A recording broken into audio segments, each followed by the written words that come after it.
Hello once again and welcome to the gutter, the Grindhouse gutter. I'm Josh from the All-American Spookshow podcast, and I'm joined here with Professor Smoak. What's up? Donny usually joins us on here. He was a little bit busy doing some other stuff this week, so he could not be with us, and Will rarely is anyway, so we only mention him because sometimes you'll hear him on the podcast too. Trust me, there are four of us, although it seems lately it's been only two or three of us. So, but it's summertime, everybody's been a little busy, and the Spookshow Summer Disaster has kept us busy. Yeah. For all of us that have been able to be involved. And this is the final installment of the Spookshow Summer Disaster as far as right here on the Grindhouse gutter. So, well, I'm blanking on what the other. Didn't we watch Cruel Jaws? I think back in June 2019, after the fall of New York. That was the one that we watched back in July. So now, what are you bringing us this month to kind of wrap up the summer disaster here as far as the gutter is concerned? On this episode, we have teenage comet zombies. Oh, wait. Turn it around. There you go. Night of the Comet. Yeah. Now, another title I just mentioned was the original working title was going to be Teenage Comet Zombies, which would have been a cool title, I guess. It kind of fits the vibe and aesthetic of that 80s feel of the movie. Maybe more so than 90s. They're the same. They're the same but different. Yeah. Night of the Comet's more of a refined. It's actually what you don't really necessarily think of when you watch it. When you say the title Night of the Comet, you may be thinking it's a disaster movie where the comet's coming and at some point it's going to hit the earth. But no, this movie gets right into it, right to the comet and the aftermath. That's like the first 10 minutes, right? And actually that line also is Samantha, the character in the movie, who later, at some point she ends up at the radio station. Right, there's a DJ who's been playing some music and doing his thing right at various points up until the point where they come to the radio station to see, I guess to try and see if he's there, if they're, who this DJ is. Of course, it's a canned tape, just a regular, DJ mixed tape with his voice on the tape or whatever. So, but she kills the audio and then starts speaking in the mic herself, like, "Hey, all you out there, and give me a call here at the hotline, and all you teenage comet zombies." So she actually set the original title of the movie during that line. That was probably going to be the line that they were going to use in the trailer. Let's throw that line in there, and then when they do the trailer, I could just see it now, the way it plays out, and then the words fly up on the screen or something, I'll be taking requests from all you teenage comet zombies. I would assume that maybe it was the producers who came up with the title change. Maybe they wanted it to be a bit more, I don't know, not sound as super low budget B movie as Teenage Comet Zombies would have sounded, And I wouldn't necessarily say this is one of my favorites from the 80s. Although it's very much of the 80s, you know what I mean? Like, it feels like that, for sure. It wears it on its sleeve. You wouldn't misplace it, But yeah, it was not one of my favorites back then. It's still not one of my favorites, but I think it is a bit underrated. You don't see many people, if anybody, talking about it. And it's not a terrible movie by any means. It's just not that top tier 80s. I think the problem with this one is that, like, it doesn't necessarily go far enough. Like, it doesn't go quite crazy enough, for it to kind of fall in that cult category. Because I think if there were more, like, zombies or whatever the hell these things are, if there were more of them walking around, that would feed more crazy scenes of that type of stuff, I think people would probably look back on this a little bit more favorably than they do. True. Yeah, it's certainly lacking gore. It's lacking that. It's got cool zombie makeup. When the zombies are on screen, they're not that plentiful. First of all, this isn't really. I mean, it gets lumped in with zombie movies, and it kind of technically is, I guess, maybe. But when you think of that, when you think of post-apocalyptic zombie movies, you think of Dawn of the Dead from this era, or Day of the Dead, or whatever. But that is one thing, though, about this movie is that I don't think they do a very good job of explaining what has happened here. Like, you put it together, a comet. Well, a comet didn't even crash, right? It just kind of goes by Earth. Yeah, you barely see the comet, the visual effect of the comet. You see a little bit of it as it's up in the sky, maybe, but yeah, you get the, I guess, gist that it passes by Earth. It doesn't make impact. Yeah, and I guess radiation or whatever is tailing behind the comet, but yet anybody who was indoors or at least behind steel of some sort. I think they point out, like, if they're in metal, or like you said, a metal steel some structure. kind of, then they survived. But everybody who's not in that type of a structure, who was definitely people who were outside, were turned into red dust, literally brick dust, because the dust they used was actual brick dust, but it's just red dirt dust that they're basically a pile of clothes and red dirt Yeah. is estimated to. Except for some reason, these mutated zombies, and that's why I said they don't really explain why some people are mutated zombies, unless I missed that somewhere. I don't think you did, because I don't think they explain it at all, really. And then there's like a group of scientists, right, that have survived this thing, and they kind of allude to like maybe they knew What was going to happen? maybe what was going to happen, but yet they are still affected by it, in some ways. But I don't know. It's like it's and that getting back to the point is I think that's what's the problem with this movie is that there's not enough explanation. Yeah. Like I can accept like okay, this messed up thing happened and now let's just have fun with it kind of thing. But like in this type of movie, there needed to be a few things. Number one, I think you needed to have more gore. Yeah. Number two, you had to have more of an explanation of what the hell just happened. And number three, I think realistically in the world that they set up here, there'd be more survivors. Wouldn't you think? Like they're in a massive city like Los Angeles, even Yeah.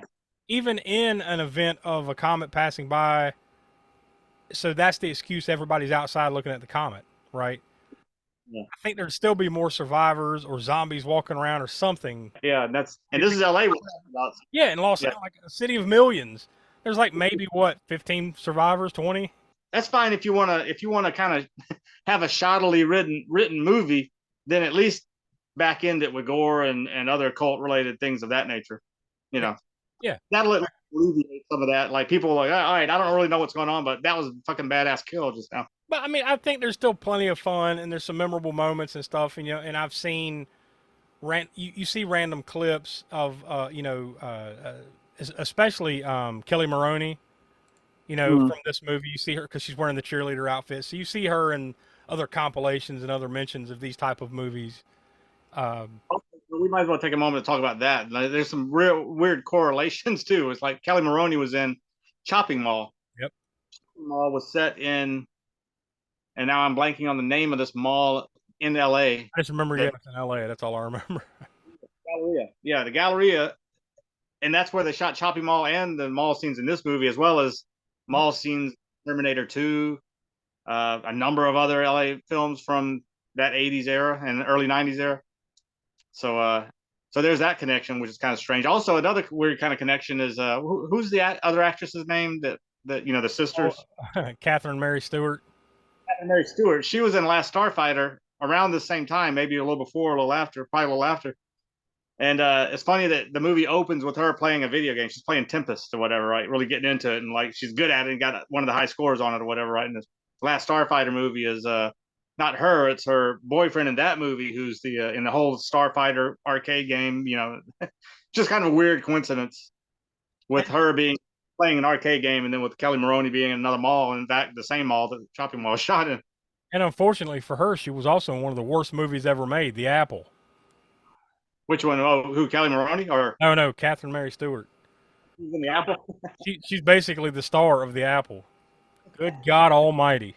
Also, another weird connection too, and we haven't mentioned this on our shows anywhere, and it just happened. And when you're viewing this episode, it's going to be a little bit later. But Paul Reubens, of course, recently passing.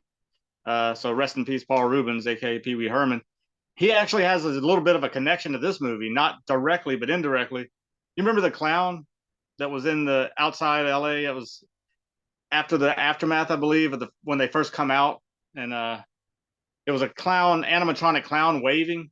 Mm-hmm. But that was the same clown that Pee Wee chains his bike to in Pee Wee's Big Adventure. An animatronic clown. And then also, the other thing was this movie actually inspired Joss Whedon when he made and wrote Buffy the Vampire Slayer, the movie back in 1992. He was inspired by the girls, the way they handle themselves in this movie. Yeah, and the cheerleader outfit and all that. Yeah, and all that. So he was inspired by that. And then Paul Reubens, of course, was a vampire in that movie too. So yeah. Which is one of the funniest vampire deaths of all time. Paul Reubens. Yeah. As far as what we do here on Grindhouse Gutter is we kind of leave the ratings and the Grindhouse Gutter ratings all up to you. The Grindhouse Gutter rating is on a scale from 0 to 10. So basically everything that kind of comes together to make it what it is as far as a Grindhouse type of B movie, cult favorite type of movie, where does that land on your 0 to 10 scale? Oh yeah, well, as far as actual Grindhouse elements, yeah, you could say this movie definitely checks a lot of boxes for 80s, just prime 80s type scenes and everything. But if you're talking about Grindhouse, as we said, there's not a lot of gore in it, and I think they missed that opportunity to, you got zombies, could have put a little bit more, maybe, that might be nitpicking, I don't know, but when it comes to this type of movie, I think it definitely helps it. So yeah, the actual Grindhouse elements, then I think I'm gonna have to, because I'll give it a 5. I mean, it's very low on the gore factor, but it's got some cool zombie effects. It's got it's got the it's got girls shooting Uzis, right? Now, as far as the proper rating, like, we don't do stars here. We do what is the scale is appropriate to what type of movie we're watching. And since this is basically falls really only in the horror category, I guess we'll go with Cleavers. So this is more of like your traditional star rating, 0 to 5. Where would it land as far as Cleavers? Well made for what it is, and it's a bit underrated, like as I said, because it's an 80s movie that you don't really hear many people talking about at all.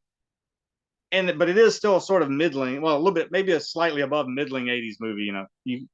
If you haven't seen this before, I definitely recommend go ahead and pick it up and watch it. And if you love 80s movies, you will enjoy it. It just, I doubt that it's going to become your favorite or even in your top 10 or top, any of that stuff. But you will get enjoyment out of it. So until we get to this on the actual podcast proper at some point, I guess for now, I think I'll go with 3.25. And that's based on the grind. Again, that's kind of, once we do this on the podcast proper, if it's just on a regular show, that rating could go down. I'm basing it on Grindhouse, not the Grindhouse rating, but the, what do we call this? Other Grindhouse Gutter movies that we've watched. Yeah. The other Grindhouse Gutter movies, not necessarily comparing it to, Citizen Kane or anything. Have you made a selection for what we're going to watch here next month on the Gutter? Bring it back to some martial arts. Yeah, we haven't had, I think the last Kung Fu martial arts type flick that we've done was Master of the Flying Guillotine back in April. And Master of the Flying Guillotine is great for what it is, but I think I need to do like a proper classic, way up there in the top shelf type Kung Fu movies. I think I'm gonna go directly to Five Deadly Venoms. Now that's bona fide for anybody who knows anything about Kung Fu already knows about that movie. So the first one I did was Five Fingers of Death, which was the first movie to break the American market, Grindhouse market for Kung Fu movies, and it's opened the floodgates for everybody from Bruce Lee to Jackie Chan to Five Venoms and all that stuff. So then we did the Master of the Flying Guillotine, which is a classic in its own right, but it's crazy and wacky and all kind of stuff too. So now, yeah, this is a bona fide, top notch Shaw Brothers and the Five Venoms, who went on to make a whole bunch of other movies, sometimes together, sometimes independently. So we'll get into all that on that next episode. I'm looking forward to it. That'll be coming at you in the month of September. Probably that first week or two of September right here on the YouTube channel. But you want to stick around next week. We should have the next Video Vortex coming out, and that is Sharknado, The Fourth Awakens. And that will honestly pretty much truly be the end of the Spookshow Summer Disaster. So you want to stay tuned here to the YouTube channel as we wrap up this summer disaster series across the podcast and across YouTube here. So for Will and Donnie, who couldn't be with us, Professor Smoak, I'm Josh. We're from the All-American Spook Show. Check out new episodes of the podcast every Monday, 6 p.m. East. So we'll talk to you next month.